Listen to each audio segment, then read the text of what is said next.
Estamos de volta para o segundo bloco do Ciência e Pesquisa de hoje, conversando com muita honra com a cientista, com a professora a doutora Andréa da Silva Daltoé, professora do curso de mestrado em Ciência da Linguagem e professora também do curso de doutorado em Ciência da Linguagem, além de cursos de graduação da nossa universidade.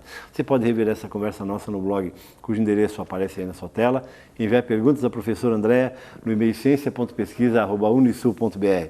Professora, doutora Andréa, nós falávamos no bloco passado da tua tese de doutoramento, feita na URGS, no Rio Grande do Sul, e falávamos exatamente do trejeito, né, da particularidade do Lula, quebrando toda uma rotina não cognitiva, mas a rotina de fala, né? Não sei como poderia me expressar, relativamente ao que já vinha acontecendo há muitos anos, e isso foi um diferencial. E a professora estava analisando esta fala, que nos remete até o fato de uma pessoa ignorante, entre aspas, estar governando a nação inteira, nós inclusive, né, professor? Muito do que eu percebi nas reportagens sobre o discurso do Lula, levando o discurso para o erro, para a questão do ilógico, do erro, do desvio, no fundo manifestavam, era sintoma dessa não aceitação de alguém sem estudo nos governando. Isso apareceu muito forte nos textos que eu analisei, né?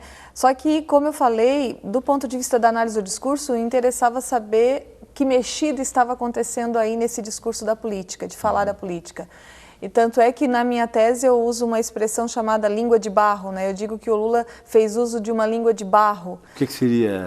Porque Péchet, que é o autor que seguimos na AD de linha francesa, ele trabalha com essas metáforas, língua de madeira, que seria a língua do Estado, uma língua impermeável, língua de vento seria a língua da imprensa, e aí... A língua de vento é a língua fugaz, né? A língua rápida, fluida, né? Isso, enfim, essa passageira.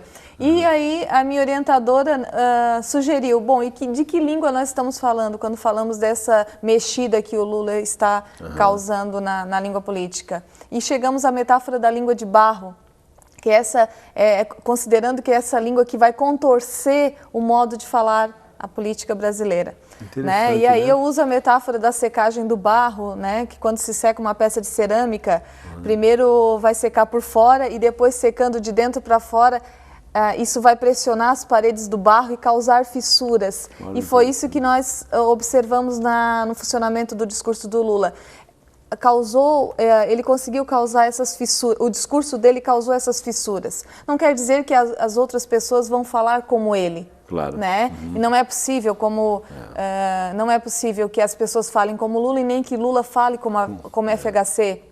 Como tanto se cobrou dele, se queria que o Lula usasse o mesmo discurso, a mesma forma de falar de FHC. E cada um fala de condições diferentes. Exatamente. Né? Assim como a própria Dilma não vai falar do mesmo modo que o Lula. E tem duas coisas interessantes, né, professora? A primeira, a tua fala, a relação entre FHC, linguagem, retórica e Lula, né? E a questão de um ser doutor e outro não ter nenhum curso de graduação.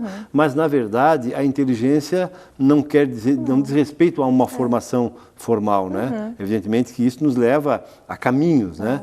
Que não foi a opção, até por circunstâncias de vida do próprio Lula, né?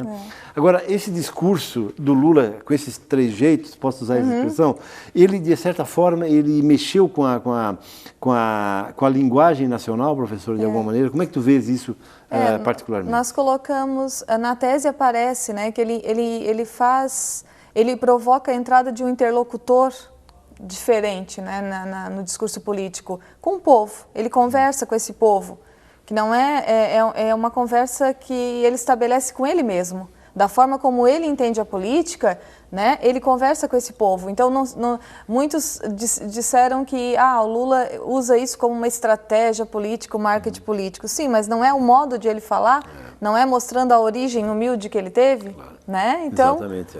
E até porque não tem como ele ter uma perfeição linguística pela forma e ele brinca que numa entrevista que ele fez, numa palestra que ele deu a universitários, ele brincou com questões da língua como menos, que ele já aprendeu a falar menos. Então, ele passou a dominar esses elementos gramaticais, né, que não representam falar bem, só porque eu domino o português corretamente. Isso, né? Então, para análise do discurso, não é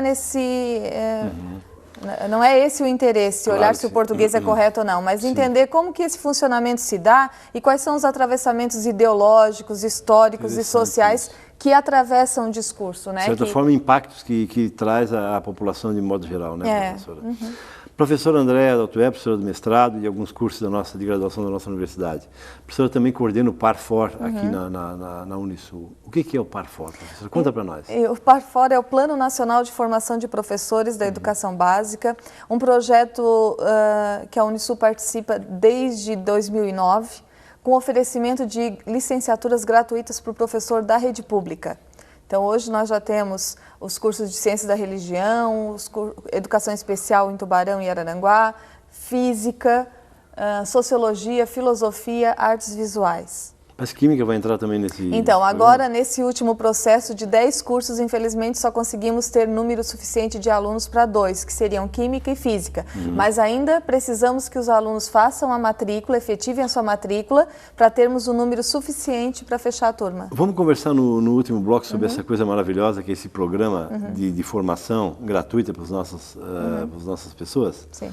Estamos conversando com muita honra com a professora, doutora, com a cientista Andréa da Silva Daltoé. Você poderá rever a conversa nossa no blog, cujo endereço aparece aí na sua tela. Envie perguntas à professora Andréa no e-mail ciência.pesquisa@unisul.br. 3 minutos e já voltamos.